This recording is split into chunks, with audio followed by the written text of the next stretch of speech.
Hi, I'm Mayor Andy Skibitsky, and welcome to this special hometown edition. I have with me Joe Wayner, who Joe is a Westville resident, and I also have with me, Lynn Franklin, who's the president of the Northern New Jersey chapter of the National Ovarian Cancer Coalition. Is that right? Yes, that's right. Thank you very much for saying that big mouthful.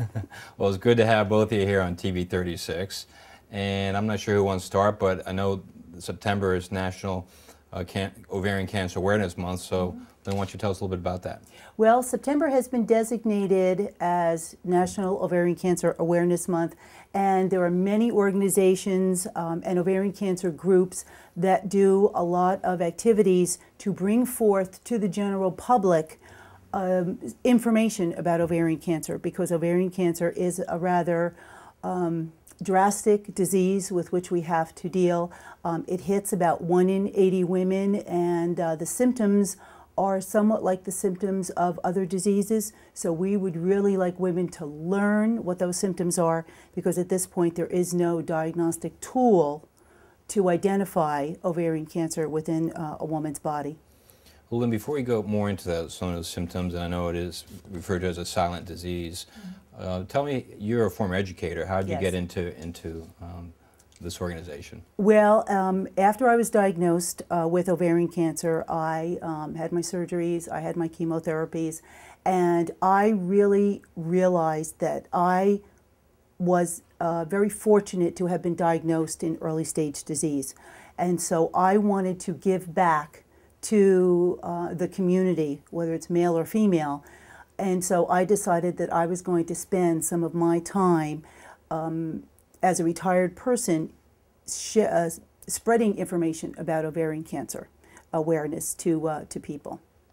And I think I read in your literature, if it's caught early, the survival rate is very high, close to 95%, correct? Exactly. Over the 5 years, the survival rate is 95% or better, and that's one of the reasons why we in the ovarian cancer community are really trying to make drastic, big steps toward having women identify and become familiar with the symptoms of ovarian cancer, so that if they are going to have to deal with this disease, then they will hopefully have to deal with it in early stage disease, where the survival rate over 5 years is really so much better than if it has to be diagnosed in the stage 3 or stage 4. Okay. And Joe, how did you get involved in the organization? I too am an ovarian cancer survivor. And after I was diagnosed, I had my surgery, it was all a whirlwind. And as a young woman, it was shocking to me.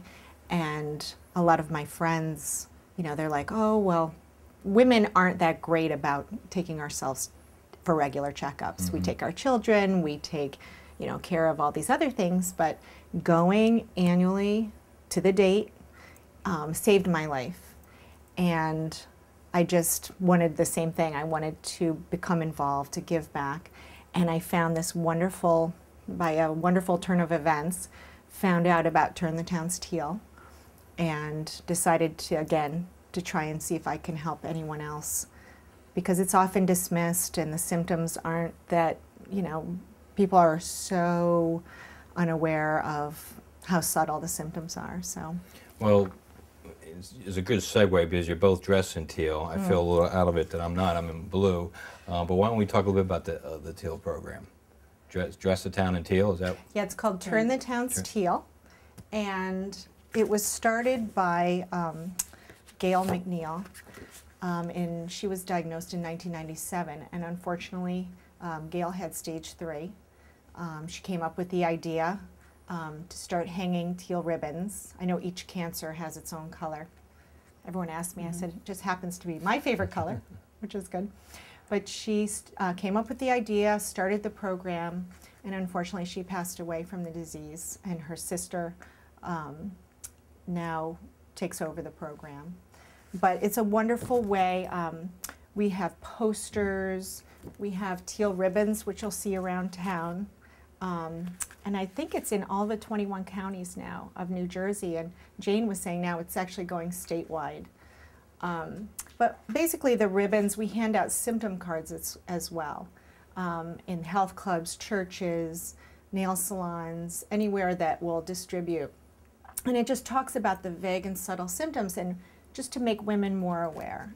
You know, you have to be your own advocate, basically. And you know that, you know, I think men, women, whoever, we really need to know our bodies. And we need to go to the doctor and say, something's not right. Don't dismiss me, because there's really something wrong. And so how would Westfield residents get involved in this particular program, for the month of September? For the month of September, actually, I have distributed ribbons about town. I'm seeing them. Yeah, I was going to say, you can go on the website, which is turnthetownsteal.org, to find out about symptoms if you have computer access.